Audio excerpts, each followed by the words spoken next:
नमस्कार, मैं हूं आपके साथ शीतल पांडे और आप देख रहे हैं चर्चा आज की न्यूज। आइए रुक करते हैं आज की बड़ी खबरों पर। हमीरपुर जिले में एक ब्राह्मण को अपनी फसल को बर्बाद करने से रोकना महंगा पड़ गया। फसल बर्बाद करने से रोकने पर एक युवक ने अपने परिवार समेत उलाहना देने वाले ब्राह्मण किसान के साथ मारपीट करते हुए उसकी चोटी उखाड़ दी। पीड़ित किसान ने इस संबंध में थाने में तहरीर दी है। पीड़ित की तहरीर पर पुलिस ने मुकदमा दर्ज करते हुए मामले की जाँच शुरू कर दी है। पूरा मामला मुस्कुरा थाना क्षेत्र के मिहुना गाँव का है, जहां गांव निवासी अजय तिवारी ने थाने में दी गई तहरीर में बताया कि बुधवार की शाम वह अपने खेत देखने गया था। तभी गांव निवासी रज्जू निषाद अपने परिवार की 2 महिलाओं के साथ उसके खेत में खड़ी फसल को बर्बाद कर रहा था। रोकने पर सभी ने मिलकर ब्राह्मण किसान पर जानलेवा हमला कर दिया और बुरी तरह मारपीट करते हुए उसकी चोटी उखाड़ दी। थाना अध्यक्ष योगेश तिवारी ने बताया कि किसान द्वारा मिली तहरीर के आधार पर मारपीट, गाली गलौज समेत अन्य धाराओं में मुकदमा दर्ज कर मामले की जांच शुरू कर दी गई है। कोई से लड़े वही तो हाथ जोड़ के एक पेरा ना सरकार ना सुनिए तो मैं भी मारी हूँ अपनी जान दे के। काय से उन्हीं के पास हमारे खेत है, हमारा कुछ भी कर सकते हैं, म्याड़ से म्याड़ लगी है। हमने उन्हें कुछ नहीं किया कभी। हमारे संगे इतनी घटना की है कि हमारे अनजान बेटा को मारा, मथुरा में रहता था। मेरे आदमी पति का एक्सीडेंट हुआ, इसलिए मैं उसे 15 दिन से रखे हूँ खेत देखने। सर मैं 17 तारीख की, कल नहीं परसों की बात है, 17 तारीख को मैं खेत गया सुबह सुबह। पापा का एक्सीडेंट हो चुका है तो पापा बोले खेत चले जाओ, देखने गया तो वहाँ पे 2 लेडीज़ एक जेंट्स जो कि हरियाली कर रहे थे खेतों में मेरे, और कुछ फसल भी ख़राब कर रहे थे। तो मैंने कुछ नहीं बोला है, मैं सीधा आकर के मैंने पापा को बताया। तो पापा बोले बेटा रहने दो और कोई बात नहीं है और करने दो, भगवान अपन को उसी में देगा।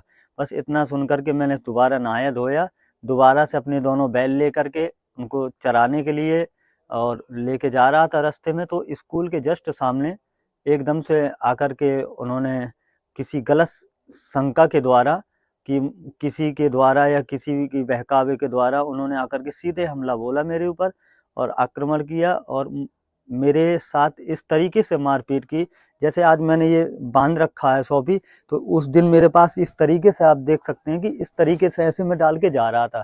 तो एक लेडीज़ ने, एक जेंट्स ने ऐसे भी पकड़ा ताकि मेरी इतनी घुटन हुई कि ऐसे लग रहा था भगवान आज जाने का मेरी जान लेकर के मानेंगे। जानलेवा हमला हुआ बुरी तरीके।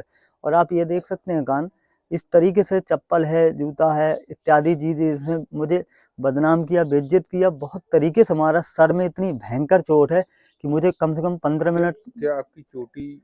जी सर, आप ये देख सकते हैं कि एक ब्राह्मण के नाते मेरी थोड़ी सी चोटी बची हुई है और पूरी उखाड़ने की कोशिश में थी। और ये आप देख सकते हैं इतने से सारे से बाल रह गए हैं मेरे। बस मात्र मैं एक ब्राह्मण हूँ, मथुरा में पंडिताई करता हूँ और ये मेरे आप देख सकते हैं कि बाल किस तरीके से उन्होंने नोचे हैं। और इतने ही बाल मेरे थाने में रह चुके हैं, मैंने थानेदार को भी दिखाया है, तो थानेदार लोगों ने मेरी रिपोर्ट लिखी है। और कितने लोगों ने आपके साथ मारपीट की? 3 लोगों ने सर मेरे साथ मारपीट की है। कौन है ये लोग? ये लोग निषाद हैं, कल्लू क्योट निषाद हैं, निषाद बोलते हैं इनको। उनका बेटे का नाम रज्जू निषाद है, उनकी पत्नी का नाम मैं इतना जानता नहीं हूँ, लेकिन उनकी बहन को छंगू के नाम से बुलाते हैं और वो छंगू थी। दोनों लेडीजों ने मेरी बाहों को पकड़ा था और बेटे ने मुझे वार किया और बेटे ने मेरी चोटी को अंजाम दिया कि चोटी उखाड़ लो साले की, ब्राह्मण ये चोटी ना दिखा पाएगा। ये इस तरीके से मुझे सबसे ज़्यादा दुख मेरे सर में चोट आई है कि मेरी चोटी को चोट आई है। मेरी चोटी है आप सब लोगों के सामने, अगर मैं एक गरीब ब्राह्मण हूँ, आप लोगों के सामने खड़ा हूँ, तो आप लोग मुझे इसमें न्याय दिलवाइए। और मैं मांग करूँगा सरकार से कि इस ब्राह्मण की चोटियों पर अत्याचार हो रहा है और ब्राह्मणों के ऊपर हो रहा है, आप लोग के समक्ष हूँ मैं, और आप लोग बताइएगा कि इस चोटी ने क्या बिगाड़ा था, किसी का क्या गलती है। मेरे गांव में मुझे आकर के पता कर सकते हैं कि मैंने कभी गलत नहीं किया है, किसी के साथ गलत नहीं किया। पूरे मथुरा डिस्ट्रिक्ट में आप पता कर सकते हैं।